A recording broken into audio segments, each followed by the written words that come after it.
Ons is in week 4 van ons reeks 8 lewegewende dissiplines. En met hierdie week se klein groep video fokus ons in en bou ons voort op die dissipline waaroor ons verlede Sondag begin praat het, naamlik die dissipline van studie. Dit is die laaste van die 4 inwaartse dissiplines, as jy terugdink waar ons begin het, met skrifmeditasie, vas en gebed, en dan vandag studie. En dit is die inwaartse dissiplines. Ek begin weer deur vir jou 'n paar skrifgedeeltes te lees. Julle sal onthou dat ons Sondag na Romeine hoofstuk 12 vers 1 en 2 gekyk het. Ons het ook gekyk na Filippense 4 vers 8 tot 9. Julle kan gerus weer daardie gedeeltes dalk deurlees nou in julle klein groep. Maar ek lees vir jou 2 Timoteus 3 vers 16 tot 17. Die hele skrif is deur God ingegee en is nuttig tot lering, tot weerlegging, tot teregwysing, tot onderwysing in die geregtigheid, sodat die mens van God volkome kan wees, vir elke goeie werk volkome toegerus. Psalm 119 vers 9. Waarmee sal die jongeling sy pad suiwer hou, deur dit te hou na u woord? Psalm 119 vers 11. Ek het u woord in my hart gebere, dat ek teen u nie sal sondig nie. Die vraag wat ek vir jou wil vra vandag is, wanneer jy stil raak, dalk in tye van gebed, en tye van vas, en tye van skrifmeditasie, en jy raak bewus van jou denkpatrone, en jy raak bewus van jou waardes, en jou ritmes, van watse waardes, watse denkpatrone, watse areas in jou lewe raak jy bewus, wat dalk nie heeltemal in lyn is met God se waarheid nie. Nie in lyn is met God se denke, met sy waardes, met sy wil nie. Wat is nie in lyn met dit wat goed is nie, met dit wat mooi is nie, met dit wat opbouend is nie, soos wat ons lees in Filippense 4. Wat is nie in lyn met wat die woord vir ons sê, die waarheid is nie. En jy sal weet, want die Heilige Gees sal dit aan jou openbaar. Hy sal vir jou bewus maak daarvan, nie om jou te veroordeel nie, maar om jou te help, om jou te lei, om dit in lyn te bring met die waarheid. Want die leuen onderdruk ons, die leuen hou ons gebind, maar die waarheid maak ons vry. Dink aan jou verhoudings, dink aan jou selfbeeld, dink aan jou werk en hoe jy dit sien. Dink aan jou geld en hoe jy daarmee werk. Dink aan jou deel in God se missie en God se missie deur sy kerk en deur jou na die mensdom toe en na jou omgewing toe en hoe jy daarbey inpas. Watter van hierdie areas en waar sien jy dat daar goed is wat nie in lyn is nie? Skryf dit dalk neer wanneer jy bewus raak daarvan en dalk kan julle dit as 'n groep 'n bietjie bespreek. Dalk kan julle dit as 'n groep noem. En wat is dit wat by julle opkom? En jy kan dalk nou een van daai temas kan julle dalk vat as groep en die volgende daarmee doen. Jy neem jou Bybel en jy kyk wat sê God se woord aangaande hierdie area of hierdie waarde of hierdie denkpatroon, hierdie probleem. Wat sê die woord daaroor? Jy kan die woordelys agter in jou Bybel gebruik, as jou Bybel dit het, of 'n konkordansie gebruik, waar jy 'n spesifieke woord kan gaan soek, en dis gewoonlik alfabeties, en dan gee dit vir jou 'n klomp skrifgedeeltes wat oor daardie woord of tema gaan. In jou YouVersion Bybel app, as jy dit het, kan jy sommer net, daar sal 'n plekkie wees, so vergrootglasie, waar jy 'n woord kan intik, en dit sal vir jou 'n klomp skrifgedeeltes uitgooi, wat oor daardie tema dan nou gaan. En dan lees jy dit, en jy luister na wat die woord oor die tema sê. Jy kan dit gaan bestudeer. Die idee is dan om jou denkwyse met God se waarheid te konfronteer en te kies om die waarheid te glo eerder as die leuen. Dit gaan dalk nie dadelik gebeur nie, maar bestudeer daardie verse gereeld, daardie waarheid gereeld. Vernuwe jou denke met daardie waarheid, en so begin daai waarheid die leuen vervang. Want dit is wat ons wil doen met hierdie dissipline van studie. Ons wil die leuns met die waarheid vervang, sodat die waarheid ons vrymaak. Soos wat Timoteus 2 vers 3, 2 Timoteus 3 vers 16 en 17 sê, die skrif is deur die Heilige Gees geïnspireer. En hoekom? Om ons lewe met die waarheid, volgens die waarheid te rig. So kom ons vat byvoorbeeld spanning. Kom ons sê spanning is een van die goed wat opkom en wat jy agterkom, maar jy sukkel met spanning. Jy's die hele tyd gespanne. Jy loop en bekommer jou. As ek nou verse rondom spanning moet gaan soek, dan gaan ek heel moontlik opeindig by Matteus hoofstuk 6 vers 24 tot 34 en heel moontlik 1 Petrus hoofstuk 5 vers 7 onder andere. So kom ons lees dit. Kom ek lees vir jou Matteus 6 vers 24 tot 34. Ons gaan dit nou bestudeer. Dit sê, niemand kan tegelyk 2 baase dien nie. Hy sal of 'n renons in die een hê en van die ander een hou, of hy sal aan die een lojaal wees en die ander een geringskat. Om God en die geldgod, Mammon, saam te dien is onmoontlik.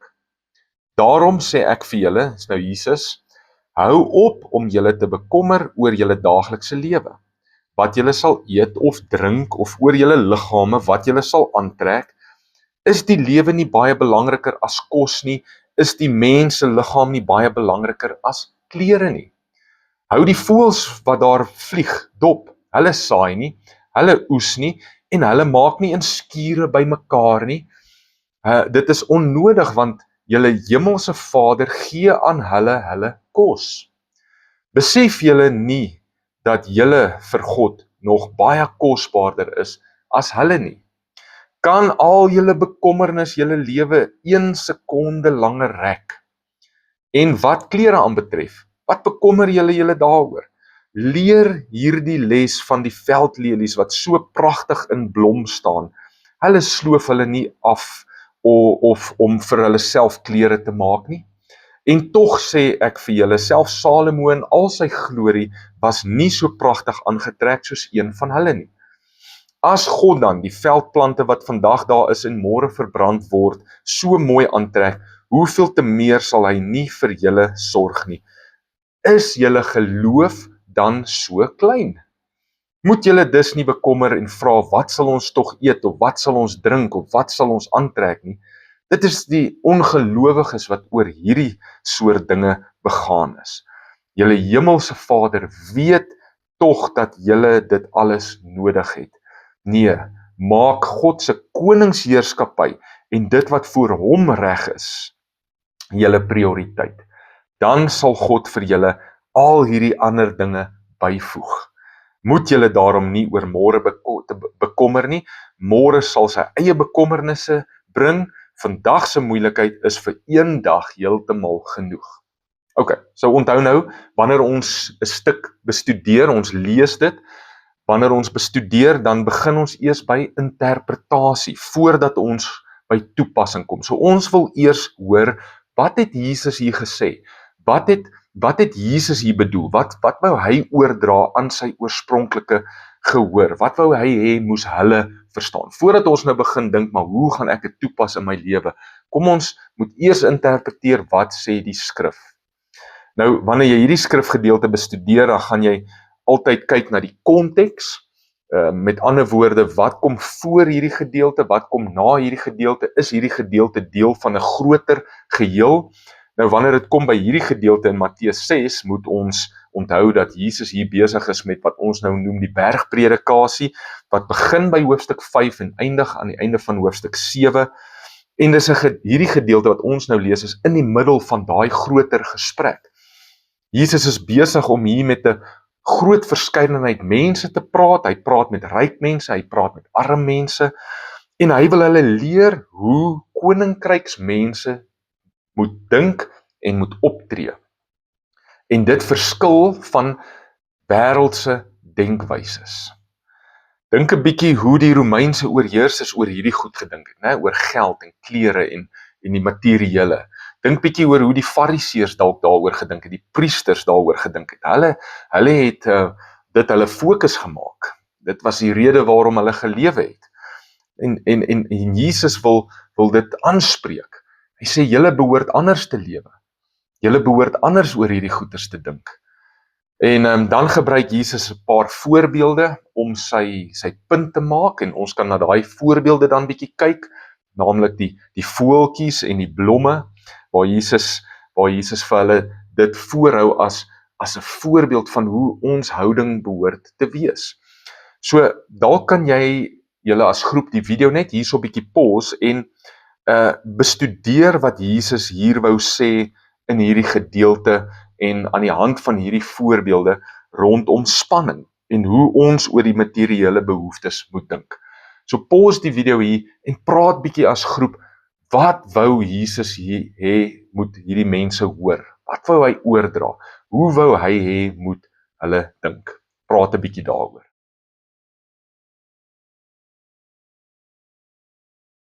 Alright, nou as ons dit klaar gedoen het en ons het geïnterpreteer, dan kan ons aangaan en vra, hoe is dit op my van toepassing? Hoe bou ek die bruggie nou van daar af na my konteks toe, my lewe toe? Wat kan ek hier uitneem en gaan toepas? En wat gewoonlik werk om by toepassing uit te kom is om 'n paar vrae te vra. Byvoorbeeld, is hier in hierdie gedeelte 'n opdrag vir my om te gehoorsaam? Wel, wanneer ons na hierdie gedeelte kyk, dan gaan ons sê ja, hier is 'n opdrag. Die opdrag is, moenie jou bekommer nie. Moenie jou bekommer nie. Nou, wat beteken dit vir jou? Wat beteken dit? Hoe gaan jy dit gehoorsaam? Alright, daar's nog 'n opdrag in hierdie gedeelte wat sê, soek eers die koninkryk van God en sy geregtigheid. Maak die koninkryk van God en sy geregtigheid jou fokuspunt. Maak bemoeienis daarmee. Wat beteken dit vir jou? Miskien het hierdie twee opdragte met mekaar iets te doen, dat as jy die een doen, jy die ander ene ook gaan regkry. As jy die koninkryk van God soek en sy geregtigheid, gaan jy jou nie bekommer nie oor die materiële en die alledaagse dinge nie. So, dink 'n bietjie oor hierdie opdragte. Nog 'n vraag wat jy jou kan vra wanneer dit kom by toepassing is hier 'n voorbeeld vir my om na te streef? Wel, ja, hier is voorbeelde in hierdie gedeelte, naamlik voeltjies en blomme. Wat wil dit vir my sê oor hoe ek oor die materiële, die aardse, die tydelike dinge moet dink, wat my houding daaroor moet wees, as ek kyk na hierdie voorbeelde? Is hierso 'n waarskuwing vir my in hierdie gedeelte, wat ek moet oplet? Wel ja, hier is 'n waarskuwing. Die waarskuwing is, ek kan nie mammon, dit is geld, of die geld God, en God saam dien nie. Dis 'n waarskuwing. Sê, jy kan dit nie doen nie. Waar my skat is, sal my hart ook wees. Hierdie is waarskuwings van dinge waarvoor ek moet oppas, of wat ek moet ophou doen. So, weer eens kan julle as 'n groep dalk die video net hierso bietjie pause en bietjie praat oor die toepassing van hierdie gedeelte. Hoe pas ek dit toe aan die hand van waarskuwing, voorbeeld, 'n opdrag? Hoe gaan ek daai bruggie bou? Hoe lyk dit in my lewe? En raak prakties, praat daaroor. Hoe lyk dit in my lewe? Wees bietjie kwesbaar, gebruik voorbeelde as jy dalk klaar van dit doen. Praat bietjie daaroor.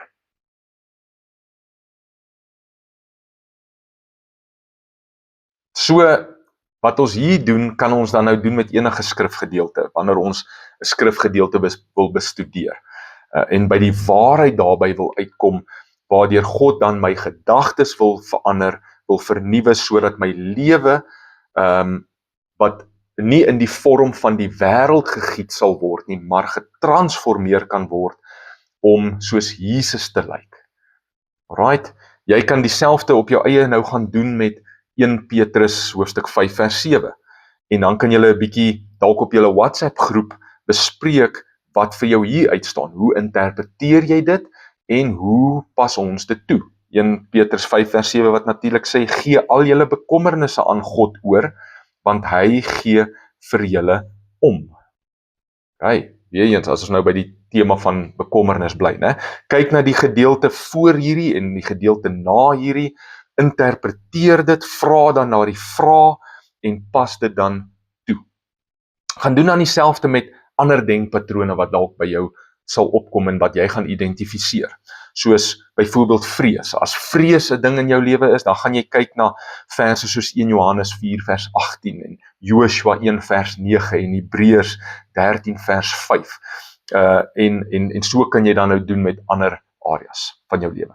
Onthou die 4 stappe van studie is herhaling. Herhaal dit wat jy leer totdat dit insink. Bestudeer dit elke dag vir 'n week as jy moet, vir 'n maand as jy moet, totdat daai denkpatroon begin verander, herhaling. Die tweede stap, konsentrasie. Natuurlik moet jy konsentreer wanneer jy met hierdie studie besig is. Moet dit nie doen terwyl jy besig is met iets anders nie. Gaan sit en doen dit en lees dit en neem dit in. En laat toe dat die skrif sy werk in jou doen. Die derde stap is natuurlik begrip. Werk met die skrif totdat jy begryp wat dit vir jou sê. Lees kommentare, vra vir iemand wat geleerd is in die woord as jy nie verstaan nie, maar werk met daai skrif totdat jy verstaan. En dan nommer 4, nadenke. Dink oor die implikasies en hoe jy dit gaan toepas. Dink daaroor, loop met dit in jou gedagtes rond. So, wat dink julle as groep, of jy as individu, as jy dalk na hierdie video alleen kyk, van die waarheid dat 'n mens se gedagtes altyd die vorm sal aanneem van dit waarop jy konsentreer, waarop jy fokus, wat jy herhaal en wat jy nadink. Jou gedagtes gaan die vorm aanneem van dit waarop jy konsentreer, waarop jy fokus, wat jy herhaaldelik inneem en dit wat jy nadink. Wat dink julle daarvan? Praat bietjie daaroor. Hoe gebeur dit elke dag op 'n negatiewe manier met ons, né? Waar ons herhaaldelik gebombardeer word met wêreldse denkwyses in ons bewussyn en selfs in ons onderbewussyn waar die TV en die radio konstant anders en ons heeltyd daai goed inneem. Hoe is dit besig om jou denkwyses te vorm? Sosiale media waaraan ons onsself sonder filters blootstel. Ons oordink hierdie goed konstant deur die dag. Ons word as te ware studente van dit wat ons in die vorm van die wêreld indruk. Dit vorm ons in die wêreldse vorm. Hoe kan ons dit eerder positief verander? Wanneer dit kom by dit wat ons op fokus, dit wat ons nadink, dit wat ons bestudeer. Hoe kan ons studente raak van dit wat opbouend is en wat mooi is en wat gesond is? So praat bietjie oor wat ek sal moet vervang of verander in my omgewing. Wat moet ek ophou doen en wat gaan ek begin doen om seker te maak ek konsentreer en ek fokus herhalend op die regte dinge sodat ek daaroor kan nadink. Onthou, studie is nie net wanneer ek met 'n boek sit en by die Bybel sit nie, dit is ook daai wat neem ek in en op wat fokus ek en wat herhaal ek konstant in my gedagtes. So praat bietjie hieroor, identifiseer 1 of 2 praktiese haalbare stappe wat jy sommer van môre af al kan begin doen wat jou hiermee gaan help. En kom ons maak hierdie deel van ons lewe sodat ons lewens nie gevorm word in die vorms van hierdie wêreld nie, maar getransformeer kan word na die beeld en die gelykenis van Jesus Christus. Ek sien uit om volgende week weer saam met jou te kuier. Tot dan, die Here seën jou.